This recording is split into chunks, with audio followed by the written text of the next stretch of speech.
Bismillahirrahmanirrahim. Assalamualaikum warahmatullahi wabarakatuh.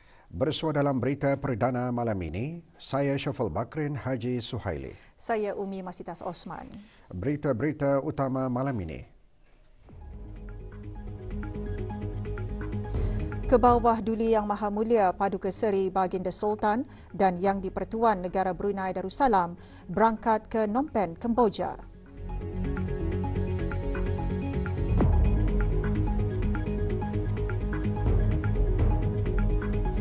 Ke bawah Duli Yang Maha Mulia berkenan menghantar titah-titah perutusan tahniah bersempena dengan Hari Kemerdekaan Kemboja ke-69.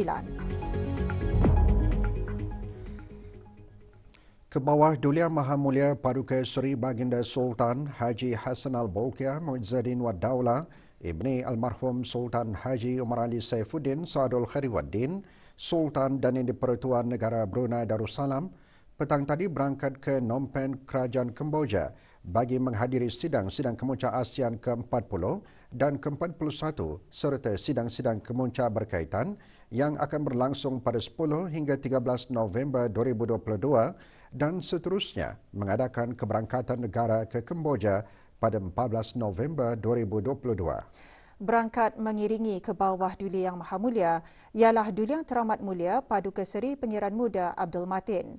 Sebelum berangkat dari Istana Nurul Iman, doa selamat dibacakan oleh Yang Berhormat Pihin Datu Seri Maharaja Datuk Paduka Seri Setia Dr. Ustaz Haji Awang Abdul Aziz bin Junid, Mufti Kerajaan.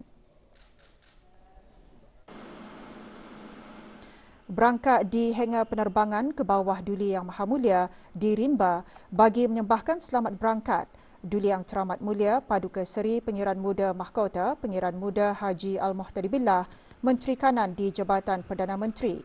Duli Yang Teramat Mulia Paduka Seri Pengiran Muda Abdul Malik, Duli Yang Teramat Mulia Paduka Seri Pengiran Muda Abdul Wakil, Duli Yang Teramat Mulia Paduka Seri Pengiran Perdana Wazir Sahibul Himah wal Waqar Pengiran Muda Muhammad Bolkiah. Duli Yang Teramat Mulia Paduka Seri Pengiran Bendahara Seri Maharaja Permaiswara Pengiran Muda Haji Sufri Bolkiah dan Yang Teramat Mulia Paduka Seri Pengiran Anak Puteri Hajah Masna, Ambassador at Large di Kementerian Hal Ehwal Luar Negeri. Juga hadir Yang Amat Mulia Pengiran-Pengiran Ceteria, Penasihat Khas ke bawah Duli Yang Maha Mulia, Yang di-Pertua Majlis Mesyuarat Negara, ahli-ahli Majlis Mesyuarat Diraja, Menteri-Menteri Kabinet, Timbalan-Timbalan Menteri, Pesuruhjaya Polis, Pasukan Polis di Raja Brunei dan Pemerintah Angkatan Bersenjata di Raja Brunei.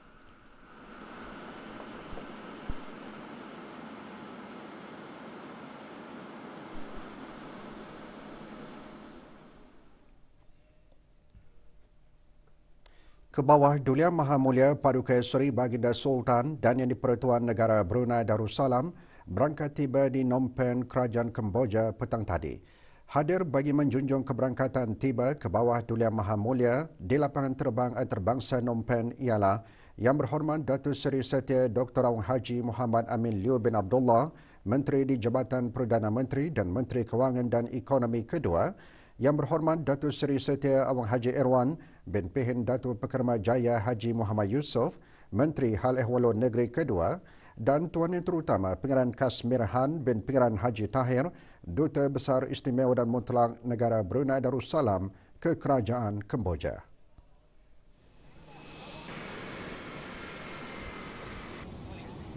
Keberangkatan tiba ke bawah Duli Yang Maha Mulia dijunjung oleh Tuan Yang Terutama Okhna Dato' Dr. Osman Hassan, Senior Minister in Charge of Special Mission. Kemboja selaku pengerusi ASEAN bagi tahun 2022 akan menghoskan sidang-sidang kemuncak ASEAN ke-40 dan ke-41 serta sidang-sidang kemuncak berkaitan yang menghimpunkan para pemimpin ASEAN dan rakan-rakan dialog bagi meneruskan perbincangan mengenai agenda dan keutamaan ketiga-tiga tunggak komuniti ASEAN iaitu ASEAN Political Security Community, ASEAN Economic Community dan ASEAN Socio-Cultural Community serta mengukuhkan kerjasama ASEAN bersama rakan-rakan dialog.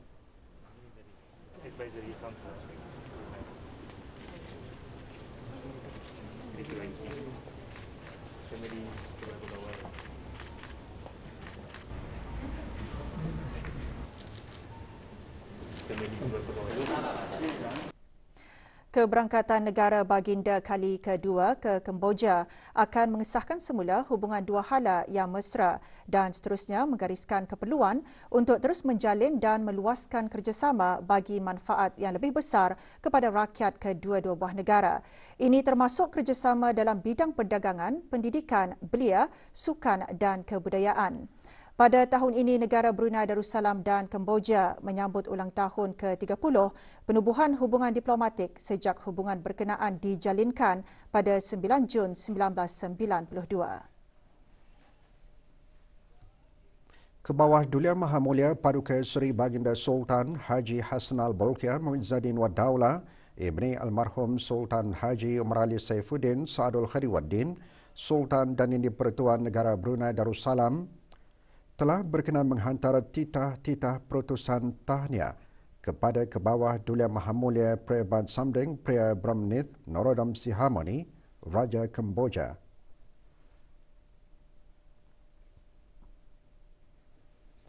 Dan Tuan Yang Terutama Samdeng Aka Moha Sinapade Teko Hun Sen, Perdana Menteri Kemboja, Kerajaan dan Rakyat Kemboja bersempena dengan Hari Kemerdekaan yang ke-69 negara tersebut.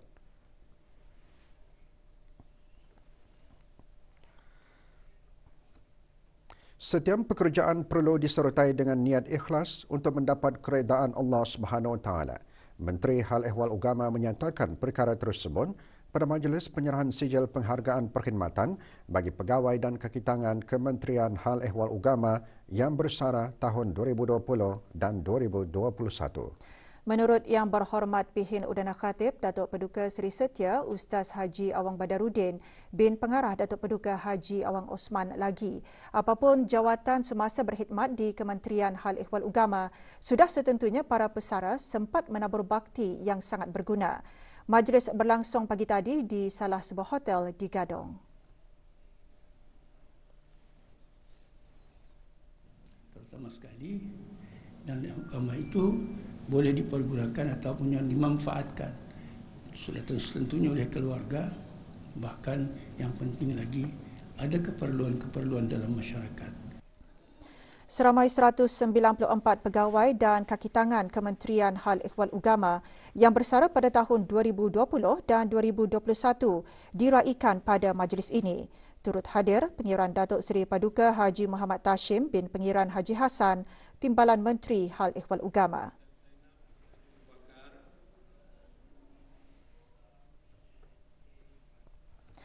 Fenomena gerhana bulan penuh lewat petang kemarin memperlihatkan keagungan dan kebesaran Allah Subhanahu Wa Taala. Ikuti bahan beritanya selepas ini.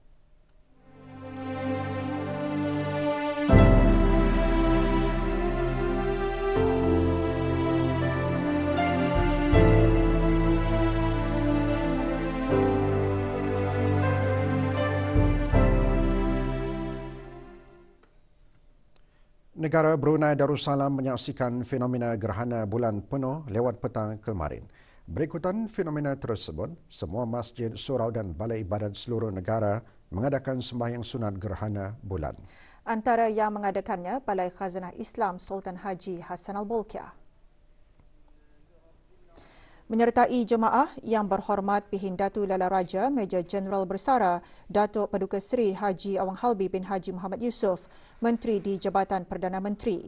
Sembahyang sunat gerhana bulan diimamkan oleh Awang Haji Muhammad Azrul Alim bin Haji Zaini, Pegawai Pemantau Zon 2 Masjid Daerah Brunei dan Muara.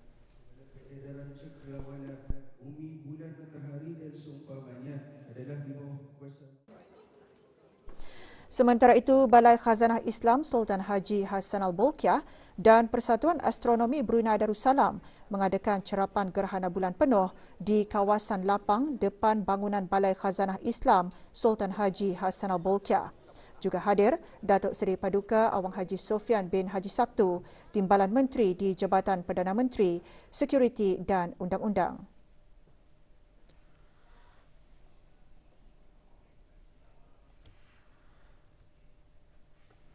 Sementara itu, Masjid Omar Ali Saifuddin menjadi tumpuan utama sembahyang sunat gerhana bulan lewat petang kemarin.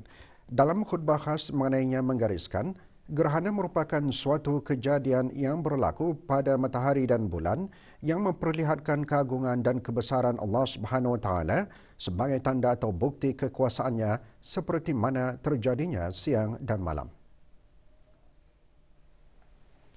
Hadir Pengarah Datuk Seri Paduka Haji Muhammad Hashim bin Pengarah Haji Hassan, Timbalan Menteri Hal Ehwal Agama.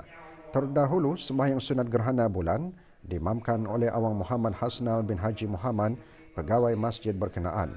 Manakala khutbah khas disampaikan oleh Awang Zulkifli bin Haji Moran, penguasa Masjid Omar Ali Saifuddin. Menjadikan malam dan siang adalah sebagai tanda kekuasaan atau bukti kekuasaannya. Keduanya. Jabatan Ukur Kementerian Pembangunan lewat petang kemarin juga mengadakan aktiviti cerapan gerhana bulan penuh di kawasan lapang Yayasan Sultan Haji Hassan Al-Bolkiah. Antara yang hadir, Jurutera Awang Haji Amir Hishamuddin bin Pihin Orang Kaya Amar Pahlawan, Datuk Seri Setia Awang Haji Zakaria, Setiausaha Tetap Infrastruktur, Perumahan dan Profesional Kementerian Pembangunan. Fenomena gerhana bulan bermula kira-kira pukul 6.16 petang sehingga 7.41 malam. Beberapa peralatan seperti teleskop dan binokular turut disediakan bagi membolehkan orang ramai melihat gerhana bulan dengan lebih jelas dan dekat.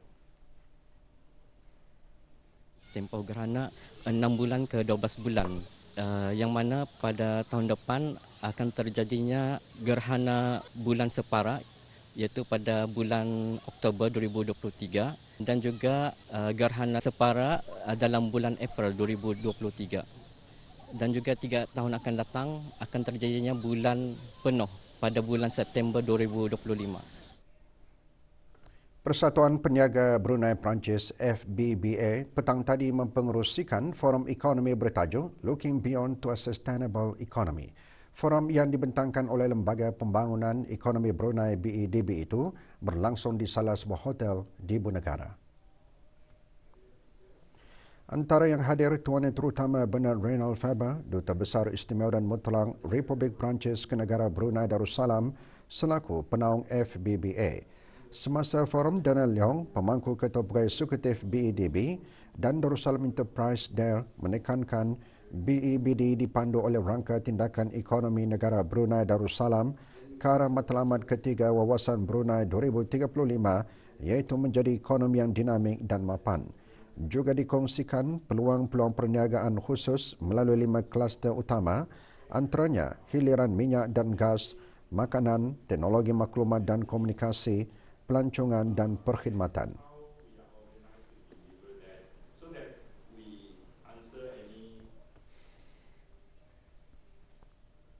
Banci Penduduk dan Perumahan BPP 2021 telah dikendalikan bermula bulan Januari hingga Disember 2021.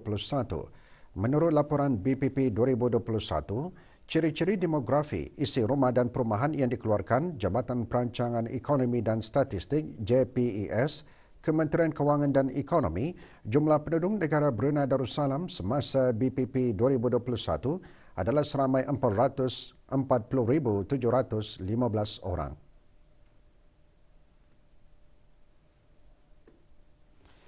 Daripada jumlah tersebut, 52.7% adalah lelaki dan 47.3% adalah perempuan. Daerah Brunei dan Muara mempunyai penduduk yang paling ramai sebanyak 72.3%, diikuti oleh daerah Blain, daerah Tutong dan daerah Temburong. Dari aspek taburan umur, 20.5% adalah penduduk yang berumur bawah 15 tahun, 73.2% dalam kumpulan umur bekerja 15 hingga 64 tahun dan 6.3% penduduk berumur 65 tahun ke atas. Mengikut taraf penduduk, rakyat Brunei merupakan bahagian terbesar sebanyak 75.7%. diikuti penduduk tetap dan penduduk sementara. Bangsa Melayu merupakan komuniti terbesar di negara ini pada kadar 67.4%. Bangsa Cina dan lain-lain bangsa masing-masing terdiri dari 9.6% dan 23%. Majoriti penduduk di negara ini adalah beragama Islam merangkumi 82.1%. Semasa banci 2021, tempat kediaman atau unit perumahan yang didiami di negara ini adalah sebanyak 83,810 buah dengan jumlah keluarga atau isi rumah sebanyak 87,137 orang. Saiz purata isi rumah adalah 5.1 orang ahli. Dalam taburan penduduk, 5 kampung teratas yang mempunyai jumlah penduduk tertinggi adalah Perumahan Negara Kampung Pancur sebanyak 3%, diikuti oleh Kampung Tanah Jambu 2.7%, Kampung Penaga 2.3%, Kampung Bukit Beruang 2.2% dan Kampung Beragang 2.1%. Antara 5 kampung teratas yang mencatatkan kadar pertumbuhan penduduk tertinggi adalah Kampung Sabun 10.4%, Kampung Lugu 10.2%, Perumahan Negara Lumut Kawasan 2 7.8%, Perumahan Negara Kampung Pancur 5.2% dan Kampung Sengkurung B 4.8%. Laporan penuh BPP 2021, ciri-ciri demografi, isi rumah dan perumahan boleh didapati di laman sesawang JPES. Sebarang pertanyaan, hubungi atau layari laman sesawang melalui saluran yang tertera.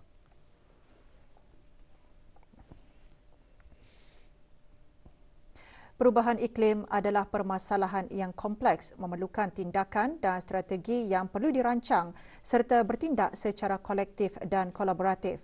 Setiausaha Tetap bagi Perancangan Guna Tanah dan Alam Sekitar, Kementerian Pembangunan, menekankan perkara tersebut pagi tadi semasa seminar bersama ke arah masa depan yang mampan dan berdaya tahan. Oleh itu, menurut Dayang Dr. Nur Imtihan binti Haji Abdul Razak, adalah penting untuk mempunyai jumlah data yang komprehensif yang disokong oleh teknologi yang relevan dan unjuran strategik untuk membolehkan kita mempelajari semula keadaan dan cabaran semasa dengan lebih baik, termasuk menyesuaikan strategi dengan sewajarnya. 17 kertas kerja akan dibentangkan di bawah 5 segmen tema. Seminar disertai oleh speaker dalam dan luar negara. Seminar 2 hari ini diadakan di Pusat Persidangan Antarabangsa Brakas.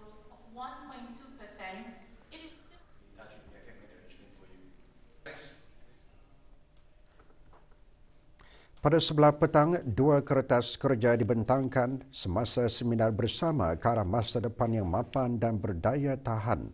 Seminar berlangsung di Pusat Persidangan Antarabangsa Brakas. Hadir Dayang Aldila binti Haji Muhammad Saleh, Timbalan Setiausaha Tetap Kementerian Pembangunan. Kertas pertama antara lain menyentuh penyakit tidak berjangkit menjadi punca utama kematian di negara Brunei Darussalam pada tahun 2021. Sementara itu, kertas kedua pula menyentuh mengenai keperluan untuk memastikan warga emas di negara Brunei Darussalam diperkasakan dan diberi peluang, hak dan akses yang sama.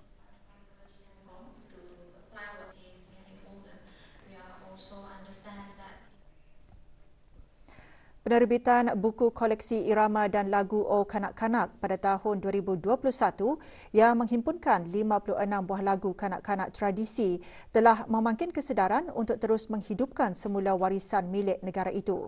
Perkara tersebut dinyatakan pada Majlis Nyanyian Kanak-Kanak Tradisi Brunei Sembang Kreatif pagi tadi di Dewan Bahasa dan Pustaka Brakas. Pengiran Muhammad Amir Rizal bin Pengiran Haji Mahmud, Setiausaha Tetap Kesukanan, Kementerian Kebudayaan Belia dan Sukan juga berkata, lagu kanak-kanak tradisi dipercayai dapat dijadikan salah satu medium untuk memudahkan anak-anak menyerap nilai murni dan pesan moral yang terdapat dalam lagu. Majlis merupakan salah satu pengisian kegiatan Festival Sastra dan Seni Budaya Melayu Brunei bersempena sambutan Bulan Bahasa 2022 yang diungkayahkan oleh Dewan Bahasa dan Pustaka melalui bahagian penyelidikan, dokumentasi dan pengiktirafan.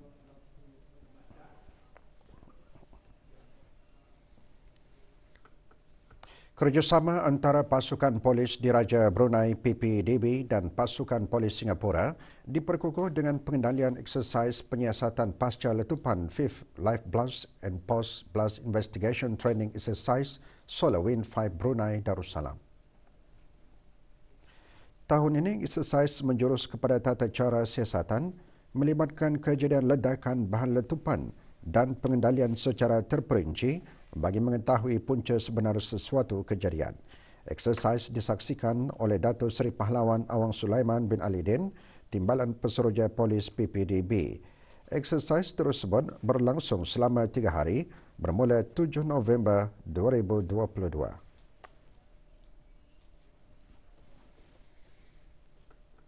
Status harian normal baharu COVID-19, tiada kes berada dalam kategori 4 dan 5. Kementerian Kesihatan memaklumkan 449 kes dilaporkan sembuh.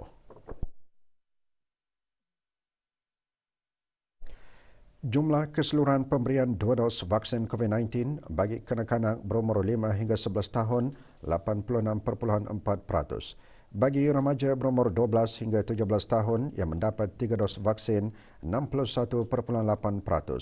Dan liputan bagi rakyat dan penduduk negara ini yang mendapatkan 3 dos vaksin 78.7%.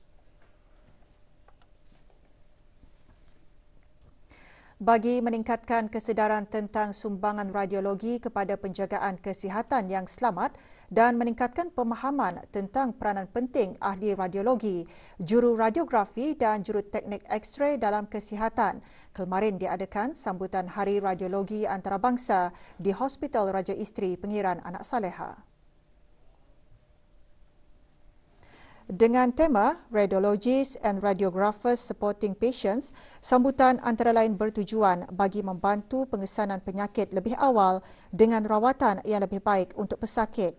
Pada 12 Oktober lalu, Radiology Picture Archiving and Communication Systems dilancarkan bagi meningkatkan keberkesanan dan kualiti pemberian rawatan kesihatan kepada para pesakit melalui penyimpanan digital image perubatan yang lebih mudah diakses.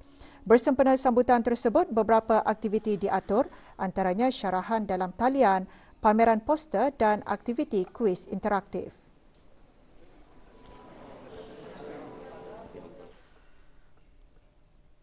Sebagai persediaan pelaksanaan kaji selidik status kesihatan dan pemakanan kebangsaan NHANSS ketiga, pagi tadi diadakan taklimat mengenainya bagi daerah Tutong di Dewan Kediaman Rasmi Pegawai Daerah Tutong.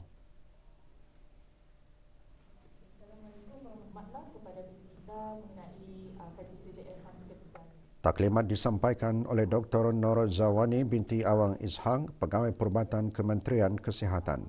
Kaji selidik berkenaan bertujuan untuk memastikan kelaziman dan tren penyakit-penyakit tidak berjangkit NCD serta faktor-faktor risikonya dalam kalangan rakyat dan penduduk di negara ini, khususnya faktor risiko yang berkaitan dengan pemakanan. Taklimat dihadiri oleh penghulu-penghulu mukim, ketua-ketua kampung serta pegawai dan kaki tangan Kementerian Kesihatan di daerah berkenaan.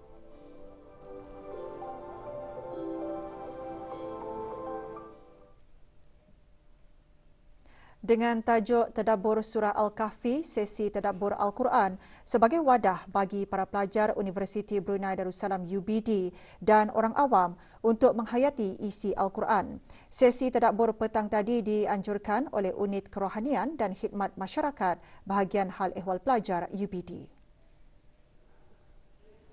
Hadir Awang Saidai bin Haji Awang Hitam, Dekan Pelajar UBD. Sesi tadabbur disampaikan oleh Dr. Harapandi Dahri, Pengarah Pusat Penyelidikan dan Pengajian Jawi dan Kitab Turath, Kolej Universiti Perguruan Agama Seri Begawan Kupu SP. Beliau antara lain menekankan Al-Quran sebagai kalamullah yang sepatutnya difahami dan dihayati bagi mengetahui mesej yang disampaikan kepada hambanya.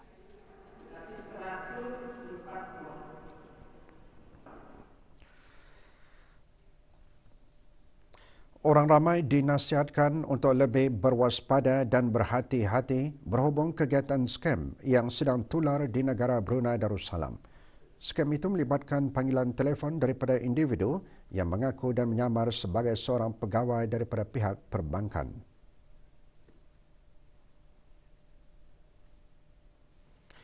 Pasukan Polis Diraja Brunei Jabatan Perdana Menteri dalam siaran medianya memaklumkan telah menerima beberapa laporan aduan di mana mangsa telah menerima panggilan telefon yang tidak dikenali menggunakan nombor talian seperti yang tertera serta beberapa nombor talian telefon lagi.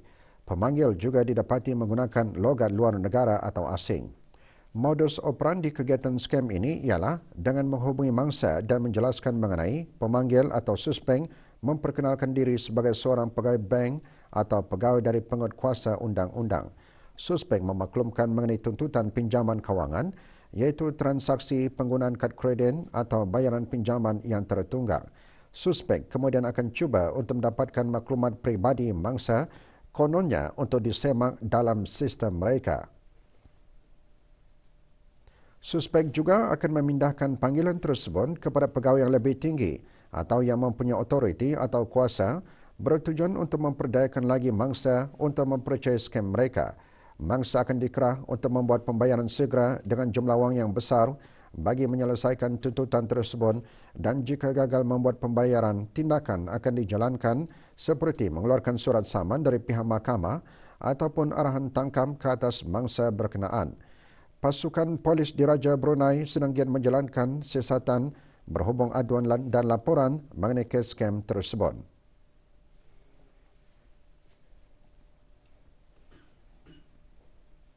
Sembilan kompaun dan 6 notis amaran dikeluarkan kepada beberapa buah syarikat perniagaan kerana melanggar Akta Kawalan Harga Penggal 142 dan peraturan-peraturan di bawahnya.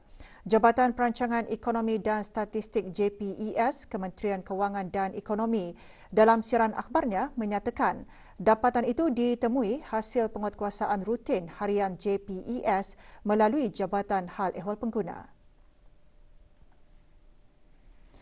Syarikat-syarikat berkenaan didapati melakukan kesalahan di bawah Akta Kawalan Harga Penggal 142 iaitu menjual barangan yang dikawal harga seperti minyak masak dan susu tepung formula anak damit serta barangan bersubsidi iaitu beras pulut melebihi harga maksimum yang ditetapkan. Tidak memaparkan tanda harga bagi sebahagian barangan yang dijual di dalam premis perniagaan dan memaparkan tanda harga yang mengelirukan dan tidak selaras dengan harga yang tercatat di dalam sistem pembayaran. JPES dalam pada itu mengalu-alukan bagi sebarang aduan untuk disalurkan melalui kaedah yang betul dan saluran rasmi dengan disertakan bersama dokumen sokongan seperti resit pembayaran dan gambar sebagai bukti bagi membantu melancarkan sebarang tindakan susulan. Maklumat lanjut mengenai Akta Kawalan Harga Penggal 142 boleh diperoleh melalui aplikasi mudah alih pengguna bijak atau laman sesawang JPES www.dpes.gov.bn.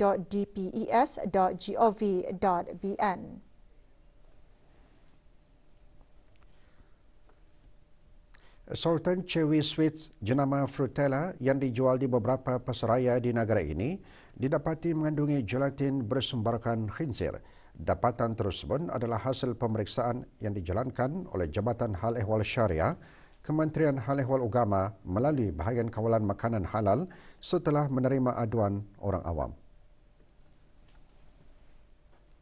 Dapatan tersebut juga disahkan berdasarkan makluman yang diterima daripada syarikat pengeluar produk berkenaan. Berikutan dengan dapatan itu, pemilik pasaraya yang terbabit diarahkan untuk mengasingkan semua produk keluaran syarikat berkenaan dengan serta-merta di tempat atau ruang non-halal section. Kementerian Hal Ehwal Agama juga ingin mengingatkan kepada pemilik, pengurus, pengusaha, peniaga, pembekal dan pengimport produk agar sentiasa berwaspada dan lebih peka terhadap produk-produk import yang akan dijual kepada orang ramai dengan memastikan produk-produk yang halal tidak bercampur dengan yang tidak halal.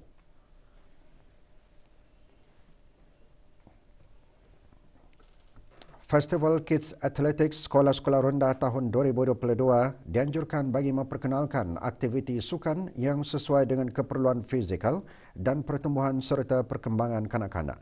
Dianjurkan oleh Kementerian Pendidikan melalui Jabatan Pendidikan Co-Curriculum, Festival berlangsung selama 3 hari di beberapa buah tempat berasingan. Pagi tadi, festival diteruskan bagi kluster 5 dan 6 di Kompleks Sukan Tutong. Lebih 500 murid dari 57 buah sekolah di seluruh negara menyertai festival yang bermula 5 November lalu. Festival bertujuan untuk mempromosikan gaya hidup yang seimbang dan sihat serta menggalakkan aspek keseronokan di dalam permainan. Bagi kluster 5, festival dimenangi oleh Sekolah St. Margaret Seria. Manakala bagi kluster 6, dimenangi oleh Sekolah Menengah Chong Hua Kuala Blain.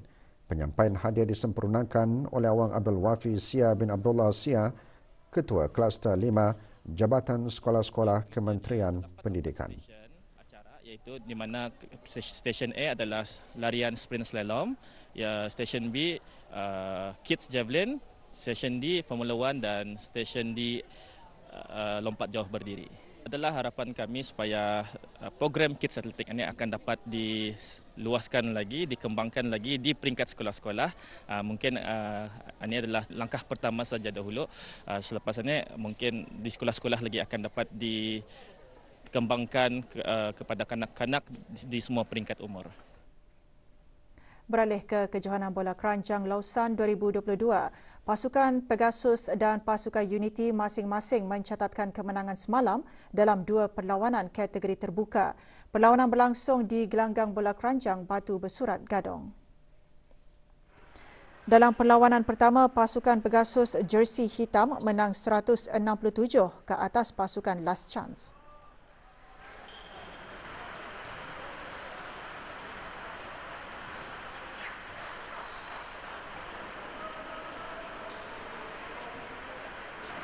Sementara itu, dalam perlawanan kedua pula menyaksikan pasukan Unity jersey merah berjaya menewaskan pasukan Bandar Roket dengan keputusan 71-50.